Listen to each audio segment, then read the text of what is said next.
7 بجے کے قریب میں نے یہ جاننے کے لیے ماہین کو فون کیا کہ وہ گھر پہنچ چکی ہے۔ مجھے اس کا فون نمبر بند ملا۔ میں نے عمران کے نمبر پر کال کی، وہاں بیل تو جاتی رہی مگر عمران نے فون اٹینڈ نہیں کیا۔ 2-3 کوششوں کے باوجود کال اٹینڈ نہیں ہوئی تو مجھے تشویش ہونے لگی۔ میں نے پھر ماہین کا نمبر پریس کیا، اس کا نمبر بدستور بند جا رہا تھا۔ بات کچھ سمجھ میں نہیں آئی۔ میں نے ماہین کی حالہ فوزیہ کا نمبر ملایا، ان کی نقاہٹ سے بری ہوئی آواز ابھری۔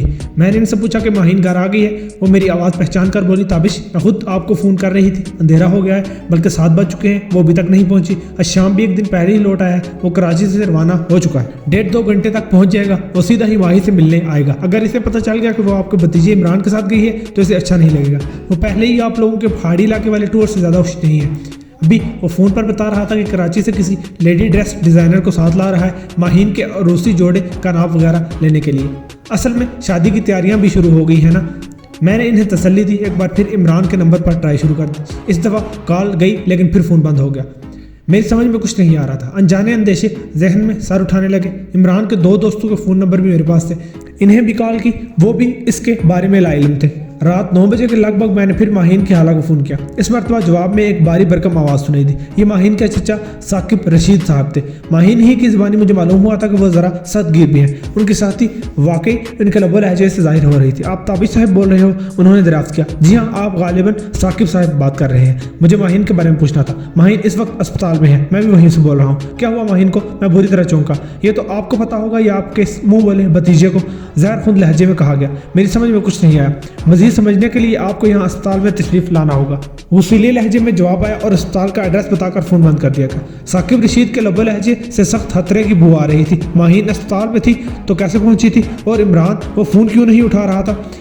میں نے اسی وقت گاڑی نکالی اور جیل روڈ پر واقع اس پرائیویٹ اسپتال میں پہنچ گیا۔ یہاں کا منظر ہی کچھ مختلف نظر آ رہا تھا۔ ماہین کا چچا اور خالہ فوزیہ کے علاوہ 1-2 اور رشتہ دار بھی یہاں موجود تھے۔ ثاقب رشید 40 کے پیٹے میں تھے، وہ الیکٹرانکس کا کاروبار کرتے تھے اور اپنی مارکیٹ کے صدر وغیرہ بھی تھے۔ ان کے باری برکم چہرے پر برہمی کے آثار نظر آ رہے تھے۔ فوزیہ بیگم بھی بالکل گمسم نظر آ رہی تھی۔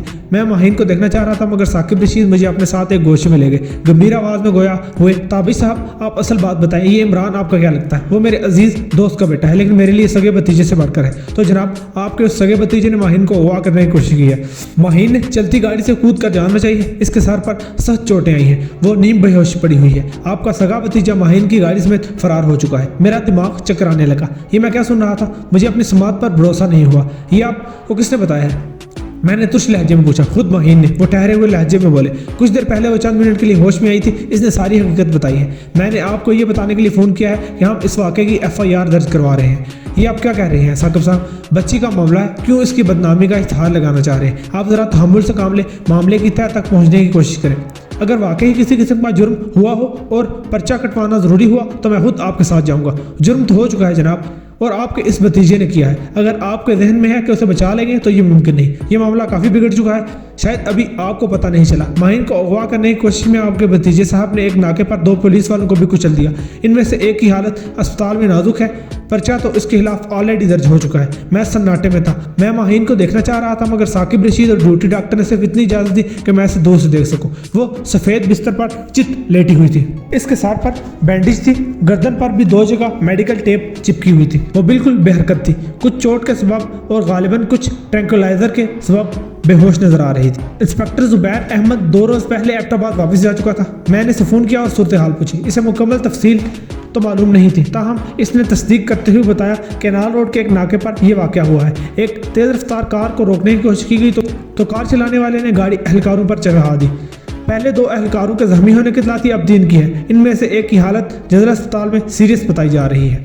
کار کا نمبر وغیرہ نوٹ ہوا؟ نہیں جی، کافی دھند تھی، پلیٹ دیکھی نہیں جا سکی۔ کچھ ایسی ہی بات سننے میں آ رہی ہے کہ کار کی پلیٹس تھی ہی نہیں۔ انسپکٹر زبیر احمد نے کار کا جو ماڈل بتایا اور رنگ بتایا وہ ماہین کی کار کا ہی تھا۔ شام سے پہلے مجھے عمران کا فون آیا تھا، اس میں بھی عمران نے مجھے بتایا تھا کہ وہ ماہین کی کار کو ڈرائیو کر کے جلو پارک میں آیا ہے۔ اس کا مطلب تھا کہ وہ واپسی پر بھی وہی اس کار کو ڈرائیو کر رہا تھا جو الزام عمران پر لگایا جا رہا تھا۔ اس پر تو میں کسی صورت یقین نہیں کر سکتا تھا۔ ہاں، یہ ہو سکتا تھا کہ ان دونوں کو پولیس ناکے پر روکنے کی کوشش کی گئی ہو اور کسی غلطی کے سبب پولیس اہلکار گاڑی سے ٹکرا کر زخمی ہو گئے ہوں، مگر اس کے ساتھ یہ سوال بھی ذہن میں ابھر رہا تھا کہ اگر ایسا ہوا ہے تو پھر عمران نے ابھی تک مجھ سے رابطہ کیوں نہیں کیا۔ اسی اسنا میں مجھے ایک اور بری خبر پہنچی، اس نے صورتحال مزید گمبھیر کر دی۔ پتہ چلا گاڑی کے نیچے کچلا جانے والا ASI زخموں کی تاب نہ لا کر جاں بحق ہو گیا ہے۔ یہ عمران کے لیے بہت محدود صورتحال، بلکہ یہ امکان بھی موجود تھا کہ عمران کے کسی دوستوں کو دھر لیا جاتا۔ میں نے اسپتال سے ہی عمران کے قریبی دوست ضیاء کو فون کیا اور اس صورتحال بتانے کے بعد ہدایت کی کہ وہ اپنے ساتھیوں کے ساتھ 2-3 روز کے لیے دائیں بائیں ہو جائے، پولیس انہیں پریشان کر سکتی ہے۔ اس کے بعد میں ہیڈ کوارٹر کی طرف روانہ ہو گیا۔ SSP جمشید وڑائی صاحب میرے قریبی جاننے والوں میں سے تھے، میں نے کچھ عرصہ ان کی ماتحتی میں بھی کام کیا تھا، وہ اپنے آفس میں ہی مل گئے۔ ایک اہلکار کی ناگہانی موت نے انہیں بھی ملول کر کے رکھ دیا تھا۔ میرے پہنچتے ساتھ ہی انہوں نے جو نئی اطلاع مجھے دی وہ یہ تھی کہ مطلوبہ گاڑی کا پتہ چل گیا ہے۔ وہ بولے گاڑی نشاط ہاؤسنگ سوسائٹی کی ایک ویران جگہ پر کھڑی ملی ہے، اس کی جانچ کی جا رہی ہے۔ اس کے بعد وہ سوالیہ نظروں سے مجھے دیکھنے لگے، جیسے جاننا چاہ رہے ہوں کہ میں یہاں کیوں آیا ہوں۔ یہ بات تو وہ جان چکے تھے کہ اس واردات میں جس نوجوان کا نام لیا جا رہا ہے وہ میرا قریبی ہے۔ میں نے کہا جمشید صاحب میں یہاں کسی کے لیے فیور مانگنے نہیں ہے، صرف یہ کہنا چاہتا ہوں کہ FIR میں جلدی نہ کیجیے۔ FIR تو پہلے کی کٹ چکی ہے، لیکن اب اس میں قتل اور اغوا کی دفعات شامل کرنا ہوگی۔ لڑکی کے لواحقین نے جو بیان دیا اس کے مطابق لڑکی ماہین کو اس نوجوان نے اغوا کیا ہے۔ میں یہی عرض کرنا چاہ رہا ہوں جی، ابھی ہم نے براہ راست لڑکی کا بیان نہیں لیا، اس کی زبانی یہ سب سننا ضروری ہے، اس کے بعد آپ جو چاہیں دفعات شامل کر لیں۔ ابھی اس کی حالت بیان دینے کے قابل نہیں ہے تابش، تو چند گھنٹے انتظار کر لیتے جی۔ یہ ملزم کے لیے اب زندگی موت کا سوال بن گیا ہے۔ میرا جملہ ختم ہی ہوا تھا کہ جمشید صاحب کی وسیع ٹیبل پر رکھے ایک فون کی گھنٹی بج اٹھی۔ انہوں نے کال ریسیو کی، کچھ دیر بات سنتے رہے اور اس بات میں سر ہلاتے رہے، پھر فون رکھ کر انہوں نے گمبھیر لہجے میں کہا تابش تمہاری اطلاع کے لیے عرض ہے کہ گاڑی کی ایک سیٹ کے نیچے سے 100 گرام کے قریب چرس بھی ملی ہے، لگتا ہے گاڑی چلانے والا نشے میں بھی تھا۔ اس کے علاوہ لڑکی کی ٹوٹی ہوئی چوڑیوں کے ٹکڑے اور خون کے دبے بھی نظر آ رہے ہیں۔ کمرے میں کچھ دیر تک بوجھل خاموشی طاری رہی، تب میں نے کہا جمشید صاحب میں بھی یہ بات اچھی طرح سے جانتا ہوں کہ ہمارا ایک ساتھی جان سے گیا ہے اور 2 زخمی ہوئے ہیں۔ ایسے موقع پر پیٹی بھائیوں کا غم و غصہ ایک قدرتی بات ہے۔ شاید تم یہ کہنا چاہتے ہو کہ چرس وغیرہ خود تفتیشی انسپیکٹر نے ڈالی ہے، یہ بھی ہو سکتا ہے، لیکن باقی کے شواہد بھی کچھ کم سنگین تو نہیں ہے۔ گاڑی کی نمبر پلیٹس نہیں ہے، وہ گاڑی چھوڑ کر بھاگ چکا ہے، اور یہ بھی ثابت ہے کہ لڑکی چلتی گاڑی سے کودی ہے۔ اسی لیے تو گزارش کر رہا ہوں کہ جتنی جلدی ہو سکے لڑکی کا بیان قلم بند کر لیا جائے۔ مجھے محسوس ہو رہا ہے کہ لڑکی ماہین کے لواحقین اس کا بیان دلوانے سے کتنی کترا رہے ہیں۔ دوپہر سے کچھ دیر پہلے ہم یعنی میں اور جمشید وڑائی صاحب تفتیشی انسپیکٹر کے ساتھ ماہین کے گھر پہنچے۔ اطلاع کے مطابق اب اس کی طبیعت سنبھل چکی تھی اور وہ بیان دینے کے قابل تھی۔ ہم ماہین کا بیان تنہائی میں لینا چاہتے تھے، مگر وہاں موجود ماہین کے چچا ثاقب رشید نے کہا کہ وہ بہت ڈری ہوئی ہے، اکیلے میں بیان نہیں دے سکے گی۔ وہاں پر ماہین کے خالو اور ایک ماموں زاد بھی پائے جا رہے تھے۔ انہوں نے تائید کی کہ ماہین بہت خوفزدہ ہے، بلکہ بہتر تو یہ ہے کہ ہم اسے بیان دینے پر ابھی مجبور نہ کریں۔ بہرحال ہم ماہین کے ثاقب چچا کی موجودگی میں ماہین کے بستر کے پاس پہنچے۔ اس کا رنگ ہلدی ہو رہا تھا، وہ بستر پر سیدھی لیٹی ہوئی تھی، سر پر بینڈیج بھی موجود تھی۔ مجھے دیکھ کر اس کی آنکھوں میں نمی سی تیر گئی، پھر میری طرف سے سیدھا دیکھنے کے بجائے اس نے چہرہ ذرا سا پھیر لیا۔ کیا واقعی عمران کا کوئی دوسرا روپ بھی تھا جو اب میرے سامنے آ رہا ہے؟ یہ سوال ایک کراہ کی طرح میرے اندر سے ابھرا۔ SSP جمشید کے علاوہ میں نے بھی ماہین کے سر پر ہاتھ پھیرا اور کہا کہ وہ بلا کسی اندیشی اور دباؤ کے بے لا خوف و خطر ہو کر اپنا بیان لکھوائے۔ ماہین نے کچھ بولنا چاہا مگر ہونٹ لرز کر رہ گئے۔ بولو بیٹی بولو۔ اس کے چچا ثاقب نے اس کی ہمت بندائی۔ اس لوفر نے کس بہانے سے تمہیں اپنے پاس بلایا تھا؟ کوشش کے باوجود ماہین کچھ نہ بول سکی، اس کے چہرہ مزید زرد ہو گیا۔ اس کے چچا ثاقب نے 2-3 بار کہا کہ وہ اپنا بیان لکھوائے، مگر جب چند بے ربط الفاظ کے علاوہ کچھ بول نہ پائی تو ثاقب رشید نے کہا اس بدماش کے اصل روپ سے ماہین آگاہ نہیں ہے۔ اس نے فون پر ماہین کو بتایا کہ وہ 2-3 روز میں انڈیا واپس جا رہا ہے، لاہور کی قابل دید جگہوں کی سیر کرنا چاہتا ہے۔ ماہین اپنی گاڑی پر اسے تھوڑا سا گھما دے۔ یہ نادان اسے اپنا مخلص دوست سمجھتی تھی، اس کے کہنے پر چلی گئی اور اپنی گاڑی پر اسے گھماتی رہی۔ اس سے اس بد نیت کے ارادوں کا پتہ نہیں تھا۔ اس مرحلے پر میں نے ثاقب رشید کو ٹوکا۔ میں نے ماہین سے مخاطب ہو کر پوچھا ماہین آپ کے انکل جو کچھ کہہ رہے ہیں آپ اس سے ایگری ہیں؟ چند سیکنڈ کی خاموشی کے بعد ماہین نے بڑے کرب سے اس بات میں سر ہلا دیا۔ مجھے اپنی نگاہوں پر بھروسہ نہیں ہو رہا تھا۔ وہ چچا کی بات کی تائید کر رہی تھی۔ ثاقب رشید نے ماہین کا کندھا تھامتے ہوئے کہا بیٹا بتاؤ، جب تمہاری گاڑی ڈرائیو کرتے ہوئے وہ ویران سڑک پر مڑا تو تم نے کیا کہا؟ ایک دل دوز ہچکی سی ماہین کے سینے سے ابھری۔ اس نے وہ مشکل کہا میں نے اسے گاڑی روکنے کو کہا مگر اس نے گاڑی نہیں روکی، دروازے اندر سے لاک کر دی، رفتار بھی ایک دم تیز کر دی۔ ثاقب رشید نے جیسے ماہین کی بات مکمل کی اور سوالیہ نظروں سے ماہین کو دیکھا۔ ہماری سوالیہ نظریں بھی اس طرف اٹھی ہوئی تھی۔ ماہین نے ایک بار پھر اس بات میں سر ہلایا اور 2 آنسو اس کے رخساروں کی طرف رینگ گئے۔ آج میں جس ماہین کو دیکھ رہا تھا وہ اس ماہین سے بہت مختلف تھی، جو اپنے اندر بلا کا اعتماد رکھتی تھی اور جس کی چہکاریں سماعتوں میں رس کھولتی تھی۔ اگلے چند منٹ میں ثاقب رشید اور انسپیکٹر عاقل کے سوالات کے ٹوٹے پھوٹے مؤثر جوابات سے ہمیں جو کچھ معلوم ہوا وہ میرے لیے بہت تہلکہ انگیز تھا۔ اس گفتگو سے یہ ظاہر ہوتا تھا کہ شام سے تھوڑی دیر پہلے عمران کے رویے میں یکایک تبدیلی رونما ہوئی تھی۔